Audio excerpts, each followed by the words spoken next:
दोस्ती बहुत बहुत ज़रूरी होती है और इस पे भी मेरा एक छोटा सा वीडियो है कि आप फ्रेंड्स को आइडेंटिफाई कैसे करें या वही जो क्वालिटीज़ है वो खुद में भी कैसे लाएं। तो सबसे पहली क्वालिटी यही है कि हम जो सिर्फ सैटरडे संडे जिन दोस्तों से पार्टी करने के लिए मिल रहे हैं वो आपके दोस्त नहीं होते हैं। वो आप बस एंटरटेनमेंट के लिए, आपको मस्ती करना है, मज़ा करना है तो आप मिल रहे हो, लेकिन एक्चुअल जो आपके दोस्त होते हैं ना वो आपको भी सिखाते हैं, आप उनको भी सिखाते हैं, वो आपके साथ ग्रो करते हैं। और जैसा आपने कहा एसेंस, जैसे मैं मेरे पेरेंट्स के जो दोस्त हैं सालों से इक्के दुक्के हैं लेकिन अभी तक है, और अभी भी हम कई बार ऐसा लगता है कि आप ऐसे कैसे बात कर रहे हो उनसे, तो वो कहते हैं हमारे दोस्तों को अपने दोस्तों जैसा मत समझना कि हम एक दो बोल देंगे या एक दो चीज़ें हो जाएंगी और हमारी दोस्ती टूट जाएगी। हमारी दोस्ती इस चीज़ पर नहीं बनी है। वो अगर महीनों भी एक दूसरे से नहीं मिल रहे हैं या एक साल तक भी उन्होंने बात नहीं की है, वो एक साल बाद भी फ़ोन करते तो वो वैसे ही होते जैसे वो एक साल पहले थे, जहाँ उनकी बात छूटी थी बिल्कुल वैसे।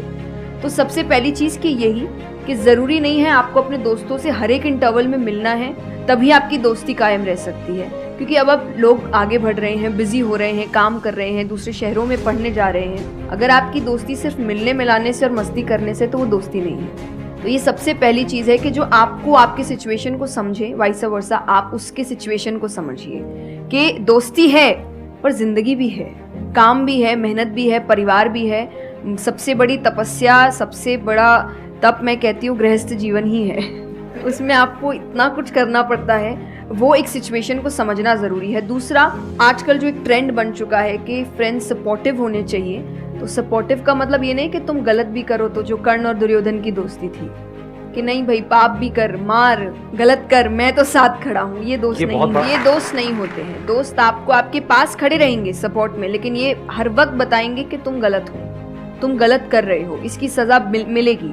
तो ये सच्चे दोस्त होते हैं। तो आप या तो कहते हैं ना कि कृष्ण जैसे दोस्त बनो, खुद ही बनो। बात यही आती है, कृष्ण जैसे ढूंढने से पहले कृष्ण जैसे दोस्त बनो कि जो हर वक्त बताने। कृष्ण कभी अलग नहीं हुए अर्जुन से। जब वो कहने लगा कि मैं नहीं लड़ सकता, ये नहीं, उन्होंने उस वक्त बहुत डांटा कि क्षत्रिय है, ये तरीका है बात करने का, ऐसे बोलते हैं तो इतना बड़ा महाबाहु है, बड़े बड़े नाम बताए, याद दिलाया कि तुम कितने अच्छे हो। तो सबसे बड़ा दोस्त का आई थिंक क्वालिटी यही है जो सपोर्टिव है लेकिन गलत चीज़ों में नहीं है, वो हर वक्त सही के लिए आपके पास खड़े हैं। और तीसरा जो मैं सबसे अच्छा कहती हूँ कि आपकी और उनकी मेंटालिटी मैच होनी चाहिए। आपको ये समझना है कि अगर मेंटालिटी एक नहीं होगी तो भले ही आप अपने पेरेंट्स को कितना ही कह ले कि हम कुछ नहीं करेंगे, अरे हम तो सिर्फ घूम रहे हैं, अरे हम वैसा कुछ नहीं करेंगे, करोगे एक ना एक दिन ज़रूर करोगे, क्योंकि ये ह्यूमन नेचर है। आप जिसके साथ ज़्यादा समय बिताते हो धीरे धीरे उसकी क्वालिटीज़ कुछ आपके अंदर आती है। तो ज़रूरी है कि वो बिहेवियर, वो पैटर्न, वो मेंटालिटी, वो माइंडसेट मैच होनी चाहिए दोनों की, तभी आप एक साथ ग्रो कर सकते, वरना वही सैटरडे संडे मिलना और ज़िंदगी ख़राब करना, यही हो पाएगा बस।